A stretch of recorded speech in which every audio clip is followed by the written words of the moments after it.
हरिओम नमो नमः। आप सभी का बीएचयू पाठशाला में स्वागत है। मैं हूं अभिषेक तिवारी। जैसा कि आप सभी को पता है कि सीवीटी एंट्रेंस की जो तिथि थी वो तिथि हम लोग के सामने आ गई है। उसका फॉर्म रिलीज हो गया है, फॉर्म भरा जाने लगा है। आप सभी लोग यथासंभव यथाशीघ्र फॉर्म को भरिए, अपनी तैयारी को गति दीजिए और परीक्षा में पास कीजिए। मन चाहे विश्वविद्यालय में अपना दाखिला एक सीट पर सुनिश्चित कीजिए। इसी क्रम में आप सभी को पता है कि बीएचयू पाठशाला जो ये प्लेटफॉर्म है ये अनेक विषयों की, विभिन्न विषयों की तैयारी करा रहा है। उसी में एक है संस्कृत की। संस्कृत की तैयारी मैं करा रहा हूं और उस संस्कृत विषय को लेकर के मैं आपके सामने आज जो उसका सिलेबस है, उस सिलेबस क्या है, सिलेबस के बारे में हम लोग थोड़ी सी चर्चा कर लेते हैं। ठीक है, तो उस सिलेबस ये देखिए आपको दिख रहा होगा, सीवीटी सिलेबस ऑफ संस्कृत। ठीक है, मतलब संस्कृत का जो सिलेबस है। अच्छा, इस सिलेबस को हम लोग डिस्कस करने से पहले हम लोग छोटी सी जानकारी, अपने जो हम लोग का परीक्षा होगी उस परीक्षा में क्या होगा। पहले आप सभी लोगों को पता था कि पहले फर्स्ट पेपर होता था जो सामान्य जर्नल पेपर होता था और दूसरा संस्कृत का जो आपका विषय होता था। लेकिन पिछली बार की परीक्षा में और इस बार की परीक्षा में अंतर हो गया है। पिछली बार की परीक्षा से क्वेश्चन में बदलाव हो गया है। अब केवल जो इस बार की परीक्षा होगी उसमें आपको फर्स्ट पेपर नहीं देना होगा, केवल और केवल आपको अपने विषय से संबंधित प्रश्न के ही उत्तर उसमें देने पड़ेंगे, केवल वही प्रश्न आएंगे। प्रश्नों की संख्या कितनी होगी? ठीक है, तो क्वेश्चन की जो संख्या होगी वो क्वेश्चन की संख्या कितनी होगी, तो यहां पर आपको दिख रहा है 75। ठीक है, 75 क्वेश्चन जो इस बार आएंगे वो केवल और केवल 75 क्वेश्चन आएंगे। ठीक है, उन्हीं 75 क्वेश्चन को आपको करना है। 100 क्वेश्चन की जो संख्या थी 100 से घटा करके उनको 75 क्वेश्चन कर दिया गया है। ठीक है, जो आपका समय है वो समय है कि 95 मिनट। ठीक है, 95 मिनट में आपको ये 75 क्वेश्चन आपको करने हैं। प्रत्येक प्रश्न जो होगा वो 4 नंबर का होगा। ठीक है, 1 गुणे 4। ठीक है, एक प्रश्न आपका 4 नंबर का होगा, तो टोटल आपका जो नंबर हो जाएगा वो टोटल नंबर कितना हो जाएगा आपका 300। ठीक है, आपका 300 नंबर की टोटल जो परीक्षा होगी वो होगी। अब आपको 300 में से कितना ज्यादा नंबर आप ले आ सकते हैं, कितना अभ्यास करते हैं परीक्षा की, आपकी तैयारी कैसी है, ये सब आपके ऊपर निर्भर करता है। तो इसमें से आप मान के चलिए कि 300 में से आपको 250 प्लस नंबर लाना है, तब आपको आपकी मनचाही विश्वविद्यालय में आपको दाखिला मिलेगा। ठीक है, और एक बात और ध्यान दीजिएगा कि इस परीक्षा में निगेटिव मार्किंग भी है। और निगेटिव मार्किंग क्या है, तो एक नंबर की इसमें निगेटिव मार्किंग है। ठीक है, 1 नंबर की निगेटिव मार्किंग। यदि आपने मान लीजिए एक प्रश्न सही किया, एक प्रश्न आपका गलत हो गया, जो 4 नंबर मिल रहा था तो उस 4 में से आपको 3 ही नंबर मिलेगा, 1 नंबर आपका माइनस में चला जाएगा। तो इसलिए बड़ी ही सूझबूझ, बड़ी ही समझदारी, बड़ी ही अक्लमंदी के साथ आपको अपने पेपर को देखना है और अपने पेपर को करना है। ठीक है ना। चलिए, हम लोगों ने जाना और इसके बाद हम लोग चर्चा करते हैं कि हमारा सिलेबस क्या है। ठीक है,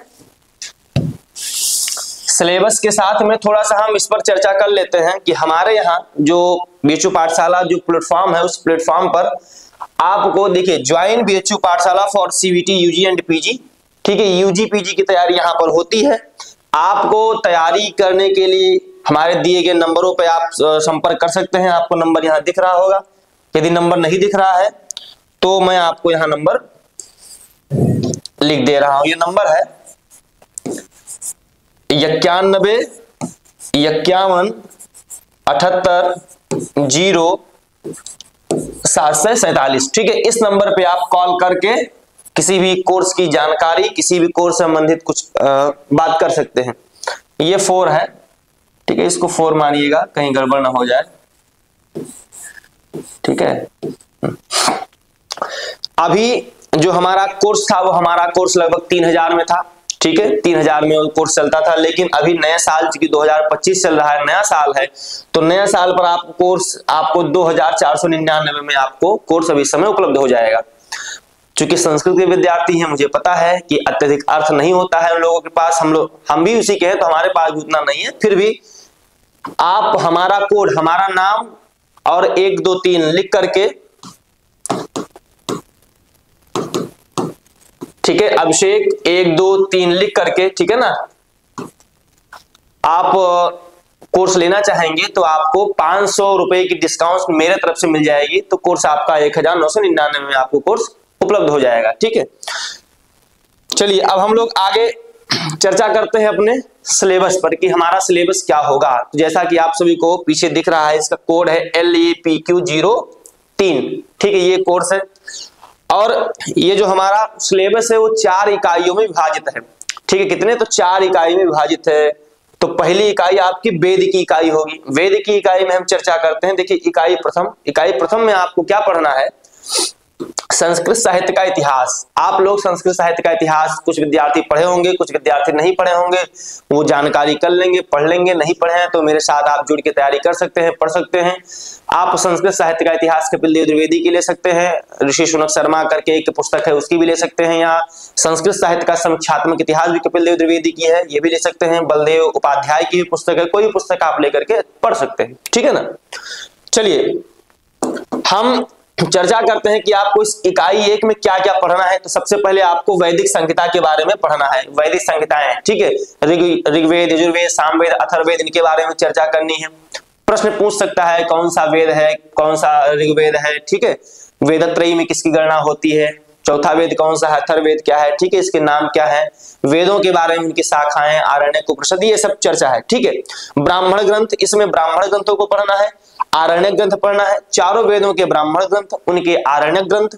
ठीक है, उपनिषद, वेदांग, दर्शन और रामायण।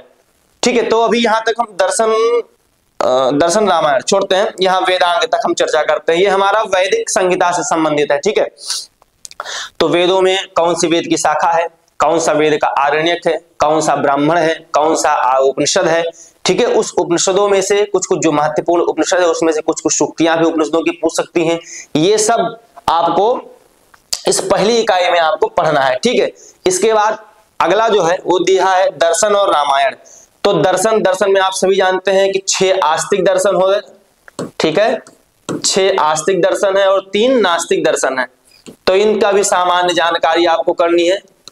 ठीक है, 3 नास्तिक दर्शन है और 6 आस्तिक दर्शन है। हमारे भारतीय संप्रदाय में षड दर्शन के नाम से प्रसिद्ध है, वो षड आस्तिक दर्शन है। ठीक है, और 3 नास्तिक दर्शन है, चारवाक, जैन, बौद्ध इत्यादि। ठीक है ना, तो ये हो गया। अब आया आपका दर्शन। तो दर्शन में 6 आस्तिक दर्शन है, उन 6 आस्तिक दर्शन के बारे में सामान्य परिचय, और अब तो अंदर से भी प्रश्न आने लगे हैं, इसलिए उसका आंतरिक रूप से भी विवेचन पढ़ना पड़ेगा। रामायण में, रामायण के बारे में सामान्य जानकारी, कितने कांड है, क्या है, कौन रस है, कैसी रीति है, कौन लेखक है, कितने श्लोक है इत्यादि। इसमें चर्चा आपको कौन कौन से प्रकरण रामायण में बताए गए हैं, किस कांड में क्या बताया गया है, इसकी चर्चा आपको पढ़नी पड़ेगी। उसके बाद हम देखते हैं कि महाभारत और पुराण, ठीक रामायण की ही जैसे महाभारत और पुराणों की भी चर्चा आपको करनी पड़ेगी। महाभारत में कितने पर्व है, कितने अध्याय है, कितने क्या है, ठीक है, ये सब आपको पढ़ना पड़ेगा। उसी प्रकार से पुराण हमारे कितने हैं, 18 पुराण है। उप पुराण कितने हैं, ठीक है, किस पुराण में क्या वर्णन किया गया है, किस संबंधित है, किस देवता से संबंधित है, ये सभी पुराणों संबंधित प्रश्न आपके आते हैं एग्जाम में।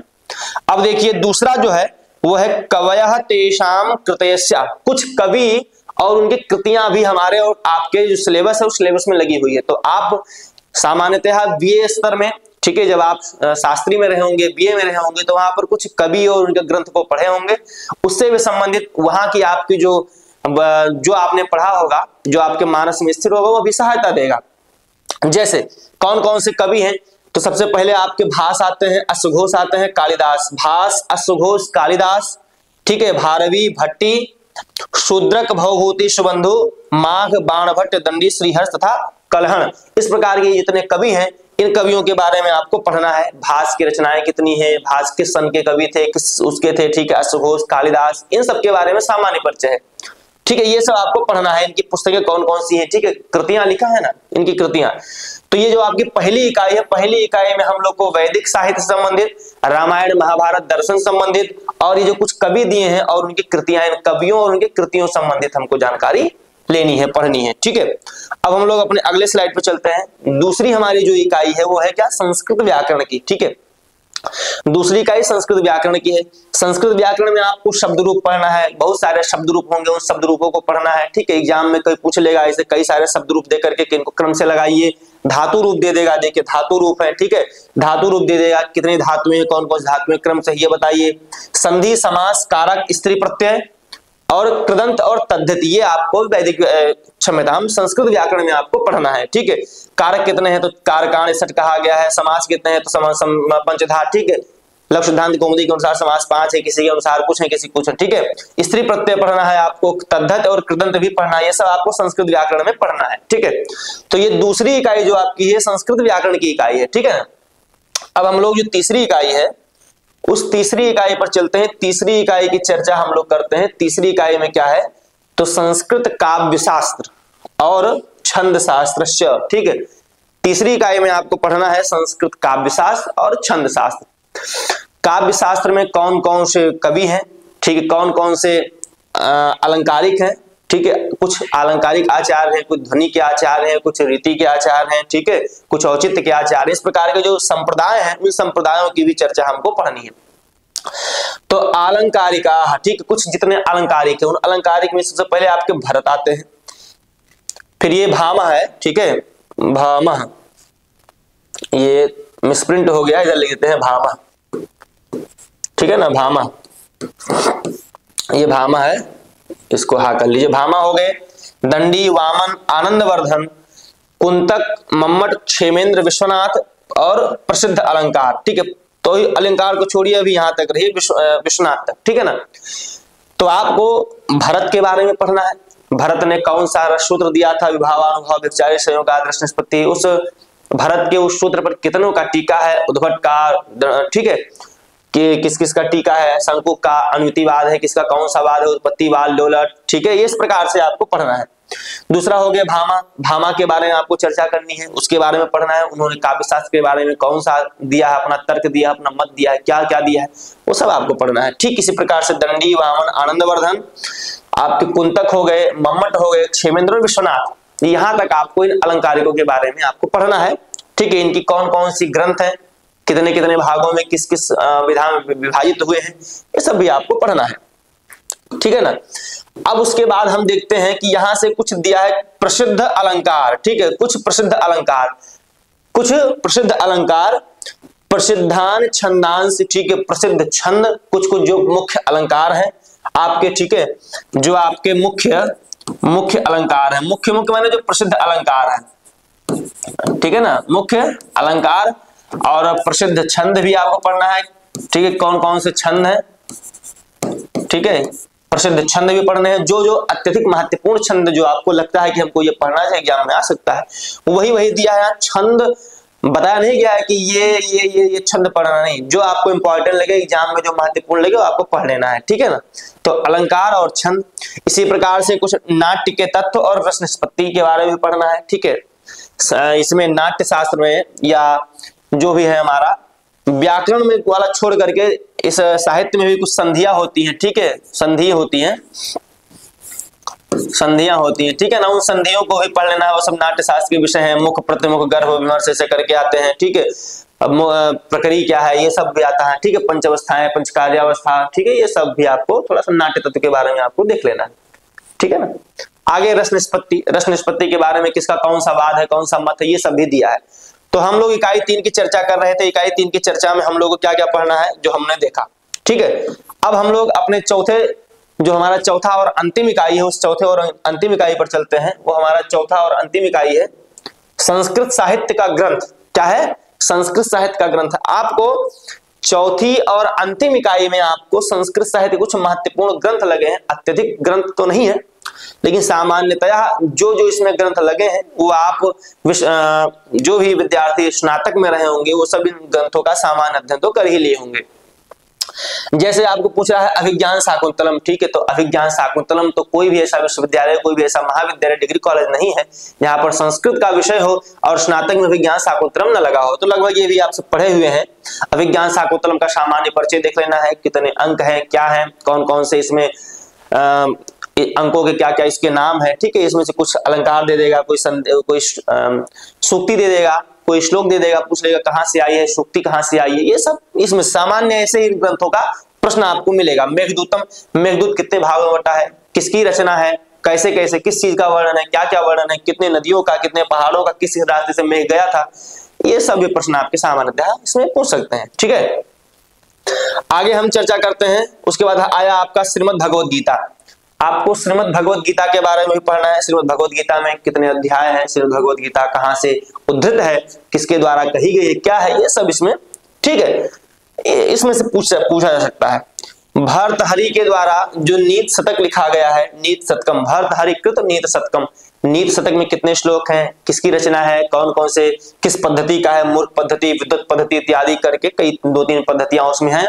उन पद्धतियों में जो श्लोक हैं, उन श्लोकों से कोई सूक्ति दे देगा, कोई श्लोक दे देगा, ठीक है, किसकी रचना है, कहाँ से आई, ये सब सामान्य।